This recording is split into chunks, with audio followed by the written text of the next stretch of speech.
جب تجھے چپ رہنے کی خواہش ہو اس وقت بول، اور جب تجھے گفتگو کرنے کی خواہش ہو اس وقت چپ رہو۔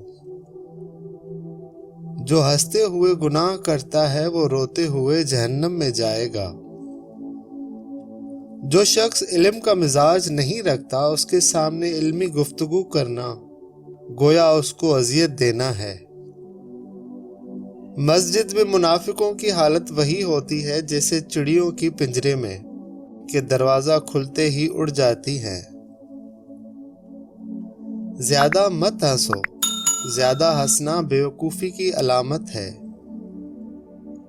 جس شخص نے تجھے راز بتایا ہے اس کا راز افشا نہ کرو۔ جب حاکم موٹا ہو جائے تو جان لو کہ وہ رعیت اور اپنے رب کی خیانت کرتا ہے۔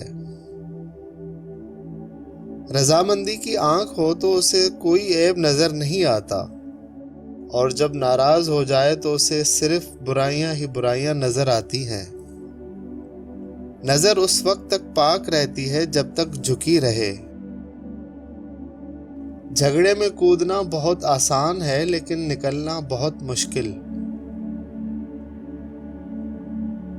جس درخت کی لکڑی نرم ہوگی اس کی شاخیں زیادہ ہوں گی۔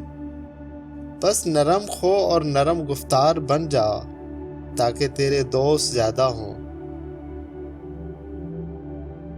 جس شخص کی نظر اپنے عیبوں پر ہے وہ دوسروں کے عیب نہیں دیکھتا۔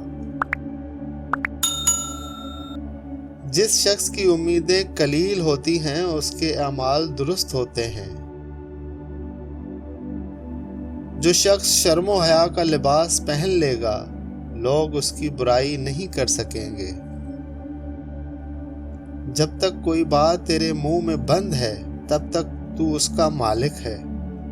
جب زبان سے نکل چکی وہ تیری مالک ہو چکی۔ ہر ایک بات میں ہاں ملانا منافقوں کی خصلت، اور ہر بات میں اختلاف کرنا باعث عداوت ہے۔ تجربے ختم نہیں ہوتے اور عقل مند وہ ہے جو ان میں ترقی کرتا ہے۔ مجھے اس شخص پر رحم آتا ہے جس کی شہرت یہ ہو کہ وہ نیک ہے اور حقیقت میں برا ہے۔